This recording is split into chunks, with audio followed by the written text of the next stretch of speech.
Please remain standing for the national anthem. Performing tonight is Danielle Fonseca.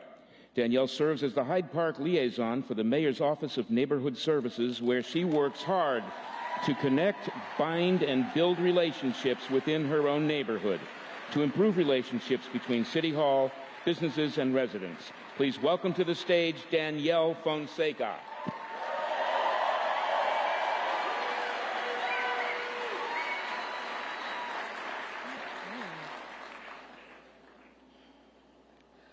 Oh, say, can you see by the dawn's early light what so proudly we hailed at the twilight's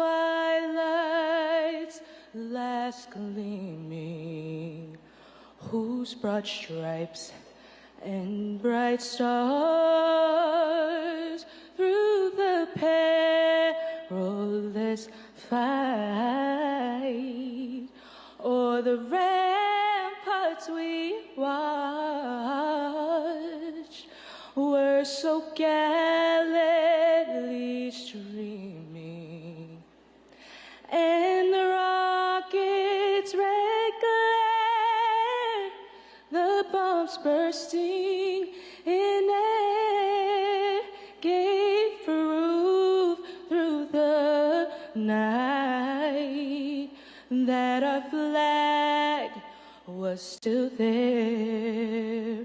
Oh, say, does that star-spangled banner yet wave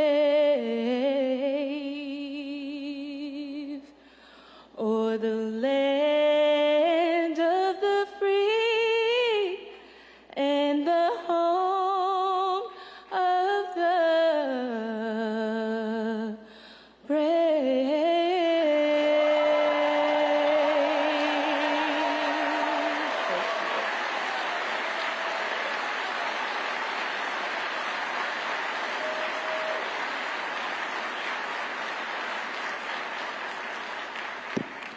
Please remain standing for the Pledge of Allegiance, led by Cindy Marchando, Narda Pena, Lisa Malara, and Luis Shepard, alumni of the Immigrants Lead Boston program.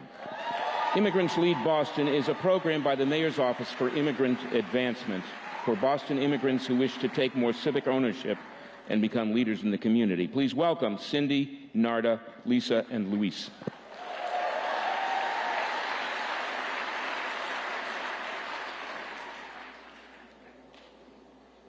I pledge allegiance to the flag of the United States of America and to the republic for which it stands, one nation, under God, indivisible, with liberty and justice for all.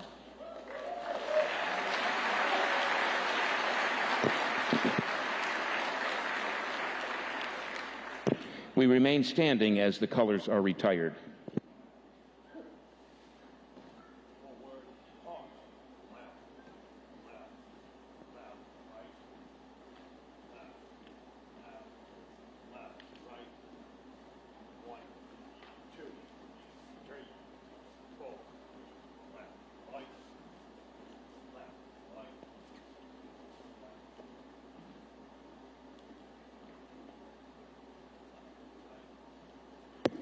You may be seated.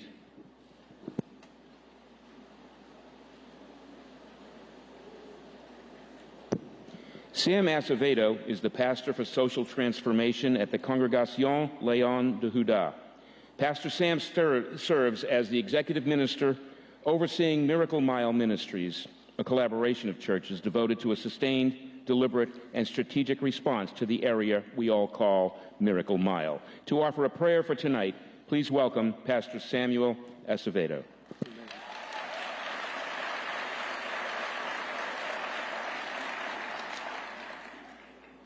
Dios te bendiga, Boston. Lord bless you, Boston. This is a reading out of the Gospel of Matthew, chapter 11, verses 28 through 30, bilingual Spanish-English. Venid a mí todos los que estéis trabajados y cargados, y yo os haré descansar. Llevad mi yugo sobre vosotros y aprended de mí, que soy manso y humilde de corazón, y hallaréis descanso para vuestras almas, porque mi yugo es fácil y ligera mi camino, mi carga. Come to me, all you who are weary and burdened, and I will give you rest. Take my yoke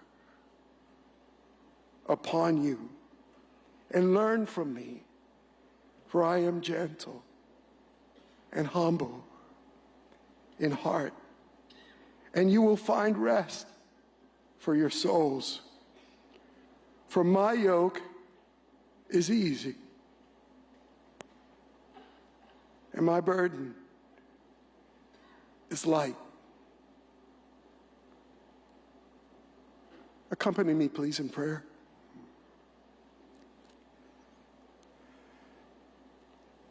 Maestro,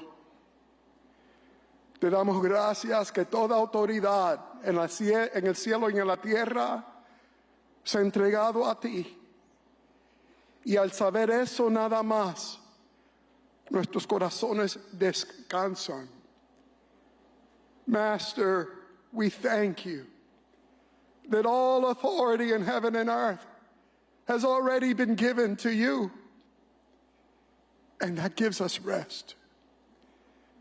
Te damos gracias que ya tú eres el Dios de esta ciudad de Boston. Un Dios de poder, un Dios de amor, y que amas esta ciudad. Thank you that you're already the God of the city of Boston. That you are a good God, an all-knowing, El Shaddai, powerful God, and that you love this city. Y tú conoces cada arma en este lugar, cada persona a quien tú has confiado el liderazgo de esta ciudad. And you know every soul in this room, everyone who has anything to do with making this city work and making the city beautiful, starting with our mayor, Michelle Wu. And I simply deliver their burden to you. Y te entrego, Señor, cada carga de sus rostros a ti. We deliver the burden on their shoulders, and we hand it to you. You can handle it. You're a big God. Te entregamos la carga sobre sus rostros y tú lo puedes hacer. Tú lo puedes cargar. Eres un Dios grande. We ask that you do what we cannot do without you. Will you make Boston heaven on earth? May we feel your presence in every schoolroom. May we feel your presence on Methadone Mile, turning that into an oasis. May we feel your presence on every street in every neighborhood. May you walk the beat with every man and woman in blue. Fill this place with your presence. Llena, Maestro, este lugar, esta ciudad, con tu presencia. Hazlo una ciudad celeste, un cielo en la tierra, que cada vecindario conozca que tu presencia está cerca. Y que la paz de Dios, que sobrepasa todo entendimiento, guarde sus mentes y sus corazones en Cristo Jesús, Señor nuestro. And may the peace of God that passes all understanding may cover your hearts and minds in Christ Jesus. Lord bless you, Boston. Dios te bendiga, Boston. En Cristo Jesús.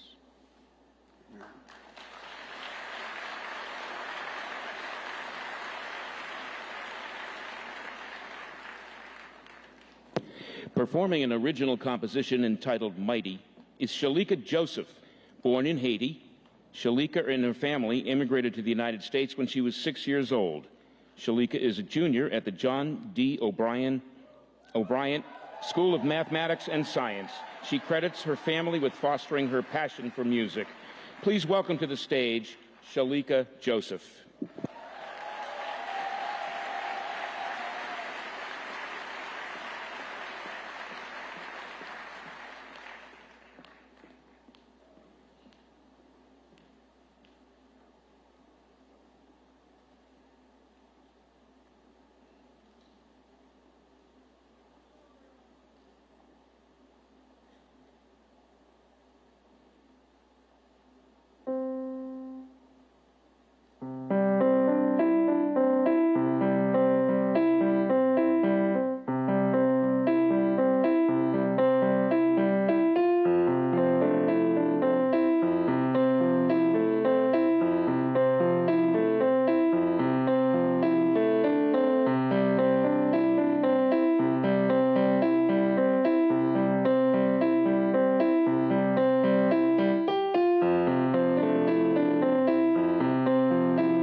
Shalika Joseph.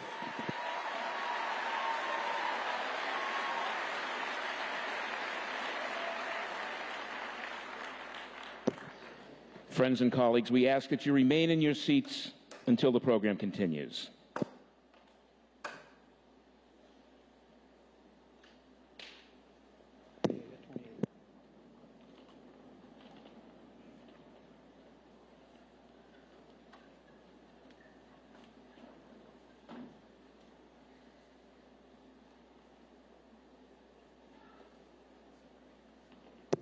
Please direct your attention to the screen and enjoy this video highlighting Boston's civic heroes.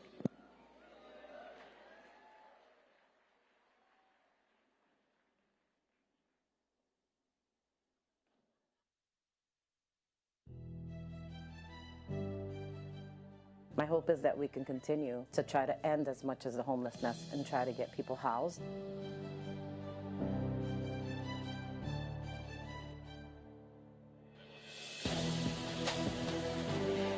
This area in particular of Mass and Cass is heavily stigmatized. It's these little conversations that remind them that recovery is possible and that opportunity is possible. We are Boston, and these are Boston residents too.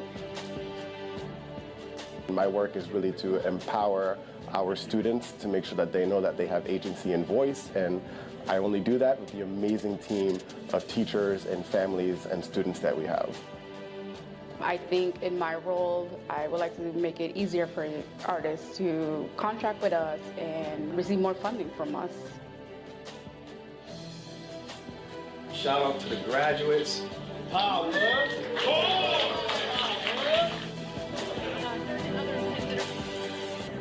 This is Max. He's our tree warden for the city.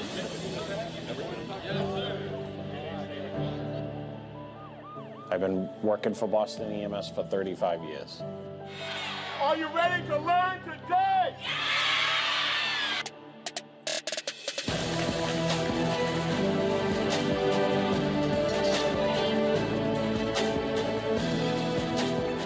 Boston is a city of champions, a city of innovators and doers, a city of firsts, a city filled with possibility, a city for everyone. All that we've accomplished is thanks to the hard work and dedication of our entire city workforce.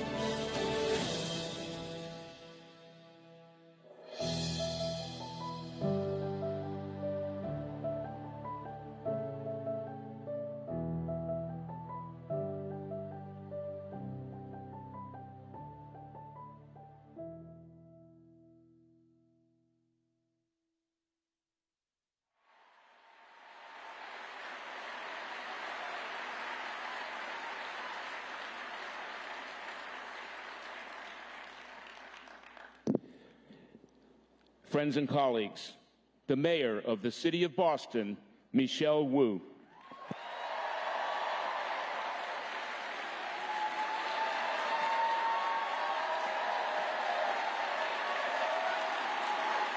Good evening, everyone.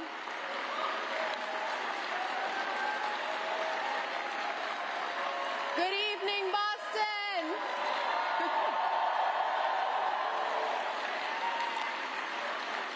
Good evening. Thank you.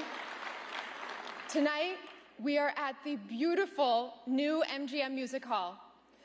And I want to thank the Red Sox and Fenway Music Company for hosting us and for your commitment to the city. To my whole family, especially my husband Connor and Blaze and Cass watching from home, I love you and I'm grateful for you every single day.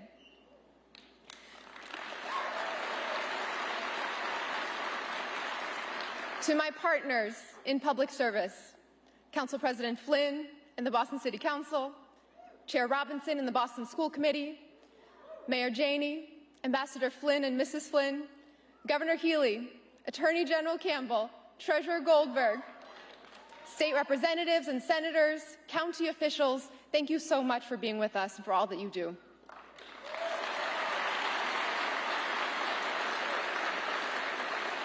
And to our interpreters, thank you for helping us reach all of our residents this evening in 7 languages.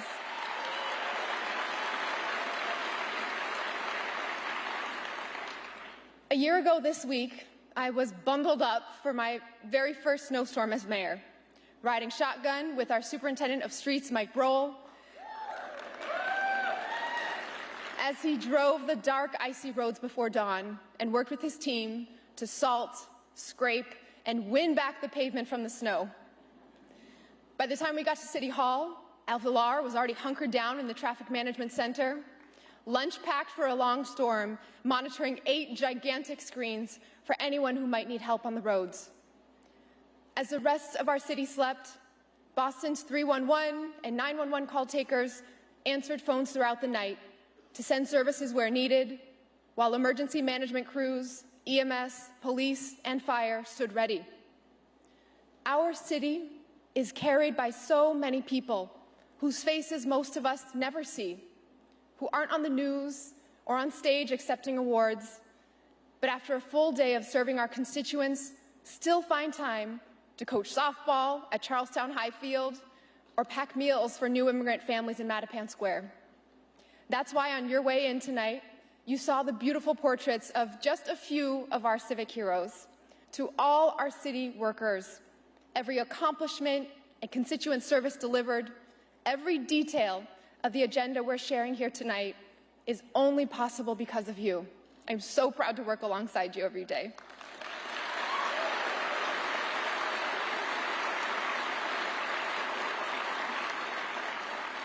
It's been 3 years since we've been able to celebrate and reflect on the state of our city in person.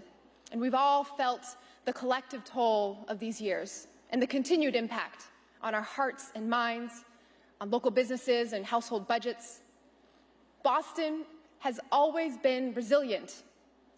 But when resilience goes from a strength that we call on to a constant state of being, it's time to stop hardening ourselves against the world and start changing the world we live in.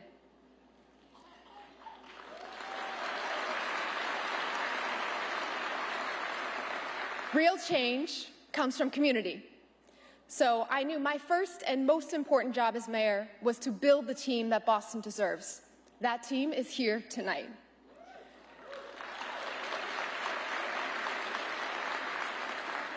Our cabinet is 2/3 people of color. We are BPS parents and graduates. We speak Spanish and Arabic, Vietnamese, Haitian Creole, and more. We speak honestly about Boston's past, present, and future because we've lived the challenges and shared the dreams of the families we now get to serve. The young man who started as a lifeguard in our community centers now oversees them as our Chief of Human Services, Jose Masso.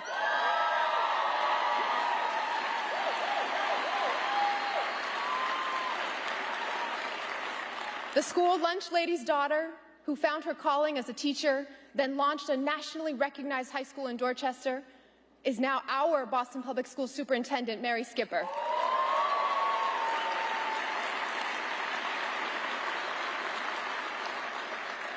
The boy from Roxbury, who wanted to serve and protect, who against all odds and over nearly 3 decades rose through every level of leadership at the Boston Police Department, is now our Boston Police Commissioner, Michael Cox.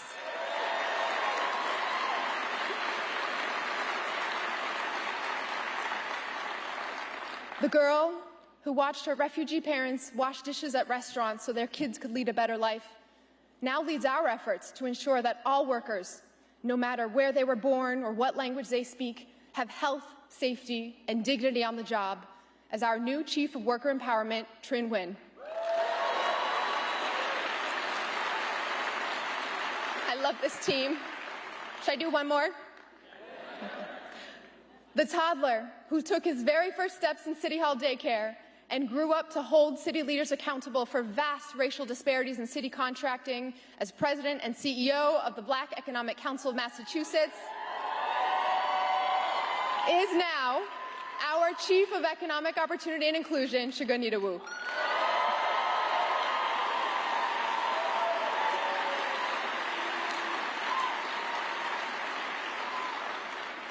Just like our communities, this team refuses to accept that things must be how they've always been. We're taking on the hard, complicated issues our residents face, no matter how deeply entrenched or politically fraught. When we took office, with winter looming and hundreds living in unsafe, unsanitary encampments, we didn't look away. We built a new model for housing and services so tents could come down and people could heal. And through the New Market Bids Back to Work program, folks who were once living at Mass and Cass are now part of the team working to keep the area clean and safe for everyone.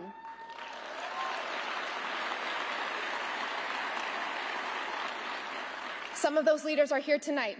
Mike, Tim, Carlos, and Melissa, we are honored to be doing this important work together.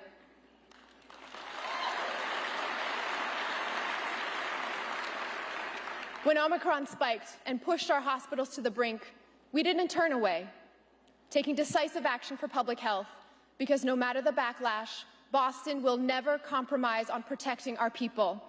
And I want to thank everyone at the Boston Public Health Commission, Executive Director, Dr. Basola Ojikutu, and all our public health and healthcare workers.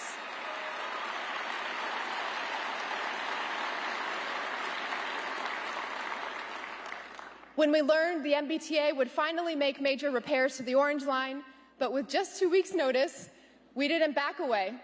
Every city department stepped in to keep Boston moving and proved that a more connected, coordinated system is possible.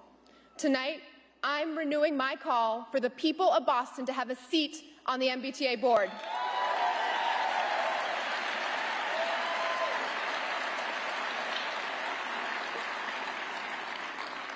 Under extraordinary circumstances, our team has refused to settle.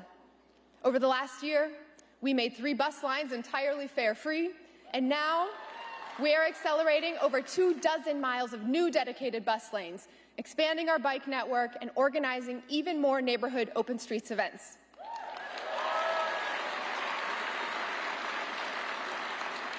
We worked alongside residents in Eggleston Square and business partners to secure a community peace garden on Washington Street,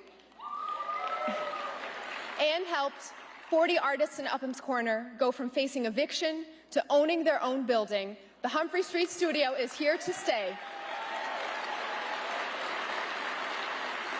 And this year, we'll make Boston's largest ever investment in artists and the arts.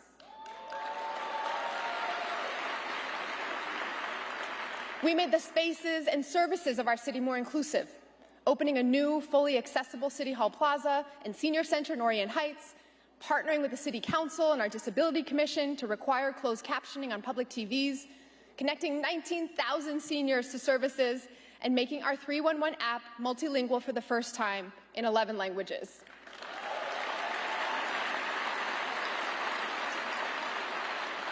We reopened a newly renovated Rosendale Branch Library, and this year we'll reopen the Faneuil Branch in Oak Square and begin design in Fields Corner in the South End.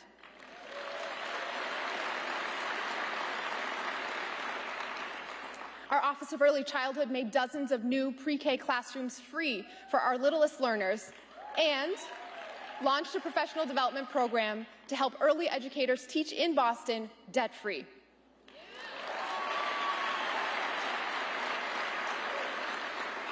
We fought off a state takeover of the Boston Public Schools, onboarded a new district leadership team, and just welcomed our first electric school buses at the Reedville Bus Yard.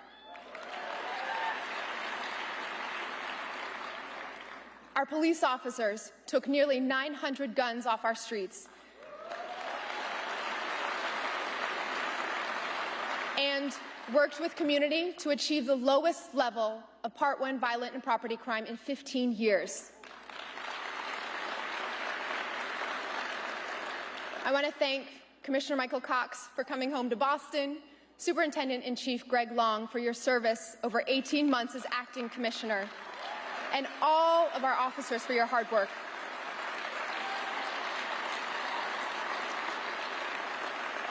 We are looking to end community violence with new strategies to address trauma and provide essential supports, from our Youth Safety Task Force to an alternative crisis response program with EMS and behavioral health services.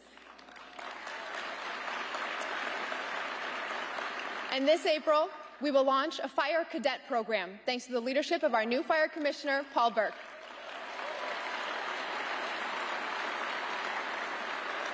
We also graduated our first class of students from Boston's Power Corps program, training young people from our neighborhoods for great green jobs in the green economy.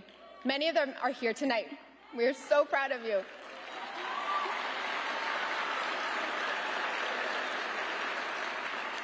We've invested in long-standing legacy businesses and are helping new entrepreneurs fill vacant retail spaces to revitalize our neighborhood commercial districts. And we're excited that Lego's North American headquarters is coming to Boston.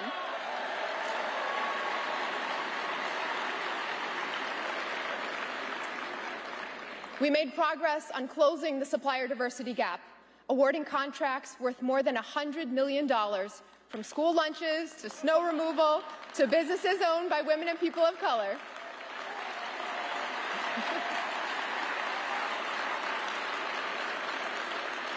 And thanks to legislation passed by the City Council and approved by the state legislature last month, we'll be able to do even more. And we did all this on top of filling 5,000 potholes, collecting more than 500 tons of curbside composting, and plowing through 53 inches of snow last year.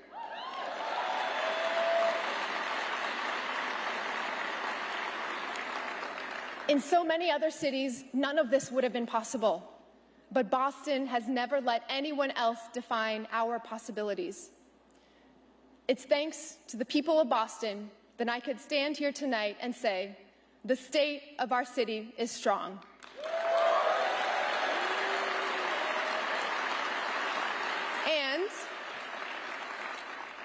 And we have the resources, the resolve, and the responsibility to make it even stronger. As we look to the year ahead, our administration is focused on building a green and growing city for everyone. Doing so will require that we reckon with and rebuild the systems that got us here. When the Boston Redevelopment Authority was created nearly 70 years ago, its purpose was singular: to clear the way for new development, even if that meant displacing tens of thousands of working-class, immigrant, and Black and brown residents. Since 2016, it's been called the Boston Planning and Development Agency, or BPDA, but the focus on building buildings rather than community has held back the talent of its staff and deepened disparities in our city.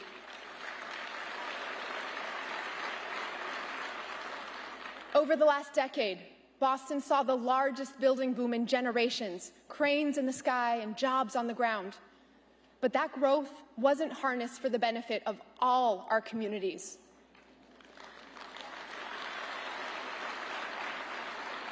Not planning for community stability meant that even as our population grew, many were squeezed out.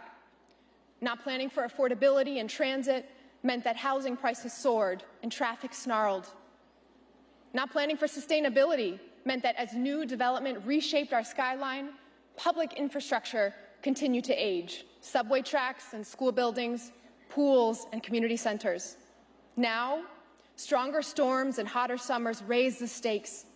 The pandemic has thinned out our usual downtown crowd, and inflation has forced many workers to balance 2 or 3 jobs just to keep milk in the fridge or make rent. In this moment of need, we have an opportunity and an obligation to change how we plan for Boston's future.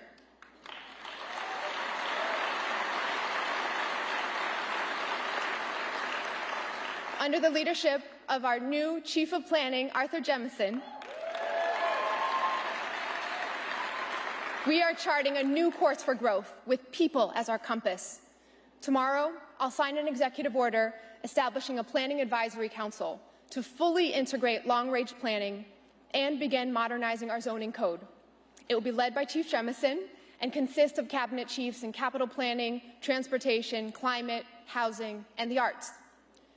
Over this next year, we'll shift planning efforts from the BPDA to a new city planning and design department to expand planning and urban design as a coordinated effort that guides our growth.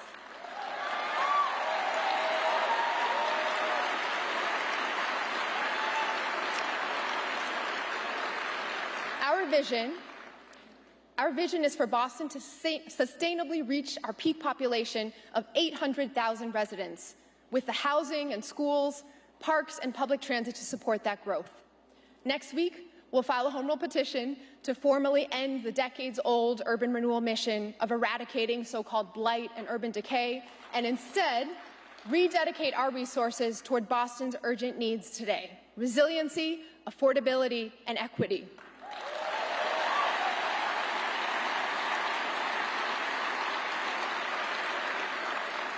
Together, these changes will, for the first time since the 1960s, restore planning as a central function of city government.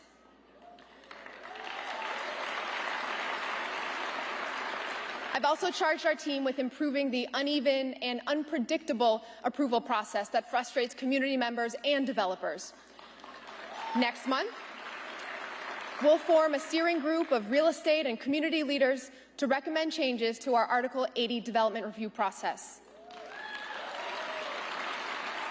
We'll simplify and accelerate timelines so that good projects get shovels in the ground faster.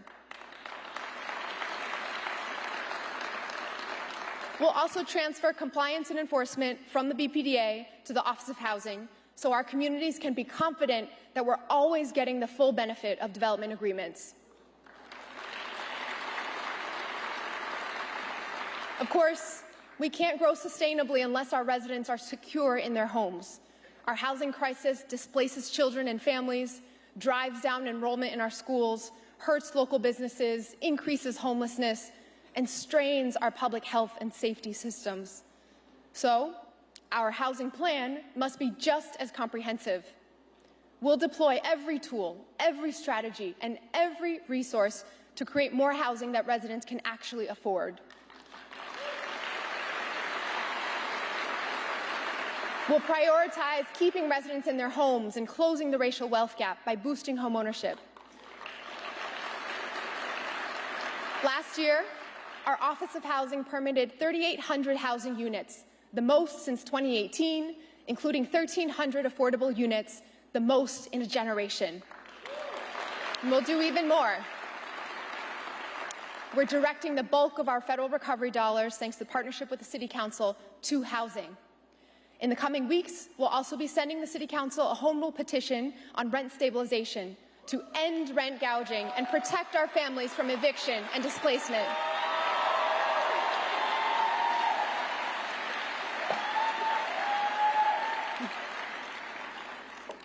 And we're putting city land to work. We've analyzed every square foot of city-owned property and identified several parcels that could generate thousands of affordable housing units. We also have 150 vacant lots in our neighborhoods ready for housing. Local builders, work with us to design high-quality, affordable homes that enhance the surrounding neighborhood, and we'll give you the land for free. And we'll provide increased mortgage assistance so our residents can afford to buy these homes. We'll accelerate zoning changes for predictability and equity in our growth. Our team will begin updating zoning for squares and corridors across the city and complete neighborhood planning processes to bring thousands of new homes and support the small businesses, retail, and jobs that make Boston a vibrant cultural hub. Our neighborhoods must be climate resilient and community focused. This year, we'll launch a civic and green space master plan and begin design for new community centers in Grove Hall and the North End.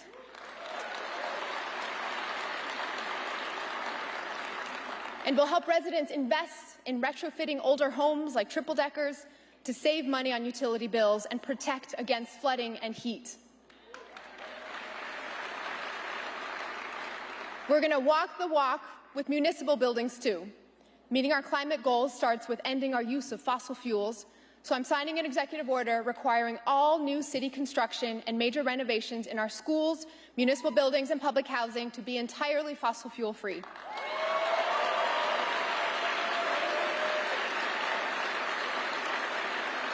And because green and affordable go hand in hand, together with the Boston Housing Authority, by 2030, we will end the use of fossil fuel in the city's public housing developments.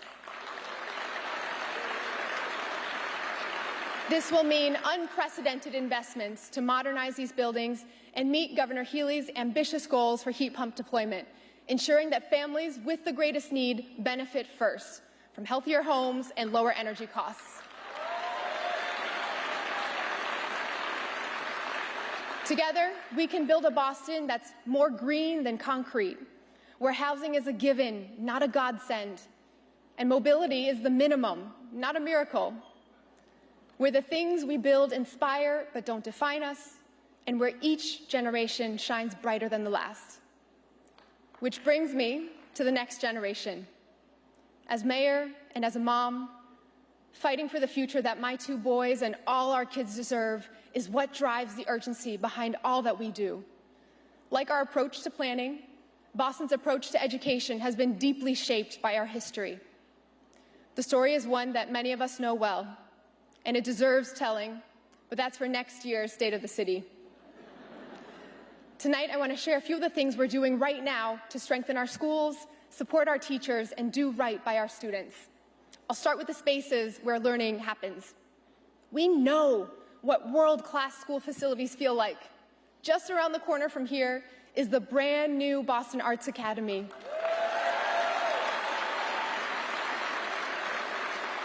It's beautiful, energy efficient, and meets the needs and the possibility of our young people. But we haven't been moving fast enough. The Josiah Quincy Upper School in Chinatown will be our next brand new state-of-the-art high school.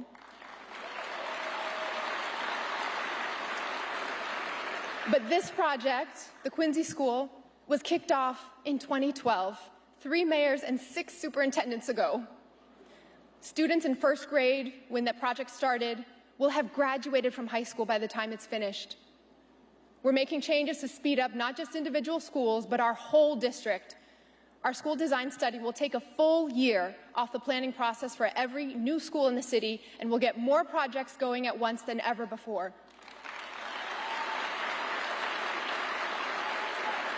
Of course, our vision for our students goes beyond facilities. Superintendent Skipper and I won't settle for anything less than academic excellence across all our schools, accessible to all our students.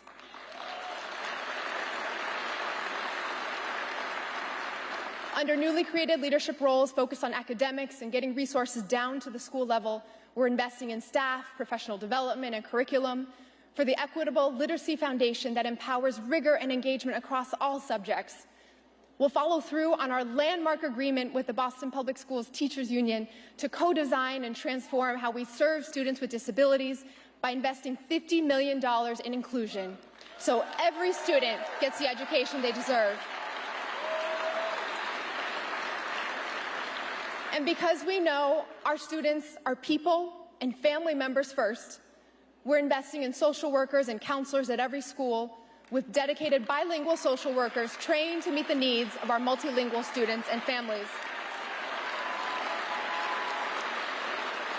Last spring, to prepare our students for tomorrow's opportunities, we announced new early college and innovation pathways at 5 high schools across BPS, where young people get real work experience and take college-level courses in fields like finance, health, and biotech. Tonight, I'm announcing that in partnership with UMass Boston, we'll build on that foundation by piloting a Year 13 program at Fenway High School.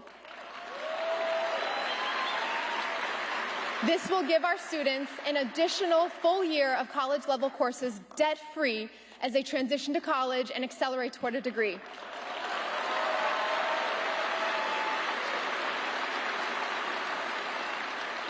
If we expect our young people to be the leaders our world needs, then it's on all of us to take every step to ensure they have the skills and experience to meet this moment. We recently celebrated the creation of our new Office of Youth Engagement and Advancement. That's right, oh yeah. We celebrated with a group of students from the Blackstone School, and they didn't hold back.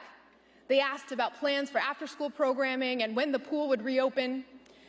And a 3rd grader in a pink puffy coat wanted to know, ¿Cómo se siente ser alcaldesa? How does it feel to be mayor? And I didn't know what to say. Ocupada, I told her. Busy, which is true. but it's also so much more than that. It can feel surreal and stressful, exhausting and empowering. It feels like the most important work in the world. But more than anything, it feels like a gift to be able to get up every day and go to work for the city I love with people who love it too.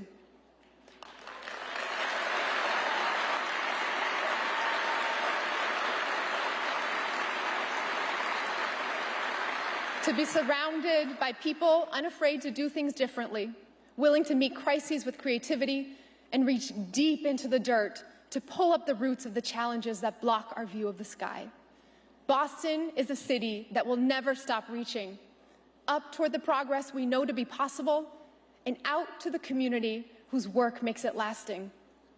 Thank you, and God bless the city and people.